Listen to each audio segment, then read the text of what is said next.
दिनांक 16 डिसेंबर 2025 रोजी माननीय पोलीस निरीक्षक जयपाल हिरे यांना गोपनीय माहिती मिळाली की गणपत साहेबराव पावरा राहणार महादेव दोंडोडा तालुका शिरपूर जिल्हा धुळे याने वन विभागाच्या जमिनीवर गांजा कॅनबिस अंमली पदार्थ वनस्पतीची लागवड केली आहे। याबाबत पोलीस निरीक्षक जयपाल हिरे यांनी पोलीस अधीक्षक साहेब धुळे तसेच मुख्य कार्यकारी दंडाधिकारी साहेब धुळे यांच्या परवानगीने सर्व कायदेशीर प्रक्रिया राबवून सदर ठिकाणी छापा कारवाई केली असता गणपत साहेबराव पावरा राहणार महादेव दोंडवाडा तालुका शिरपूर याने महादेव दोंडवाडा शिवारातील वन जमिनीवर गांजा कॅनबिस अंमली पदार्थ वनस्पतीची लागवड केल्याचे आढळून आल्याने सदर ठिकाणी कार्यकारी दंडाधिकारी तसेच पंच पोलीस अशांनी मिळून छापा कारवाई करून सदर ठिकाणी मिळून आलेला एकूण 85,13,600 रुपये किमतीच्या 1702.72 किलोग्राम वजनाची झाडे असलेला मुद्देमाल माननीय कार्यकारी दंडाधिकारी श्री महेश साळुंके नायब तहसीलदार शिरपूर व पंचांसमक्ष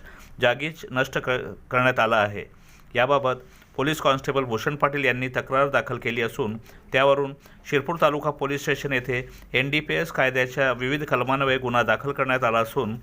सदर गुन्ह्याचा तपास पोलीस सब इन्स्पेक्टर मनोज कचरे हे करीत आहेत। तसेच सदर गुन्ह्यातील आरोपी गणपत साहेबराव पावरा यास अटक करण्यात आली असून माननीय न्यायालयाने त्यास 20 डिसेंबर 2025 पावेतो पोलीस कस्टडी रिमांड मंजूर केली आहे।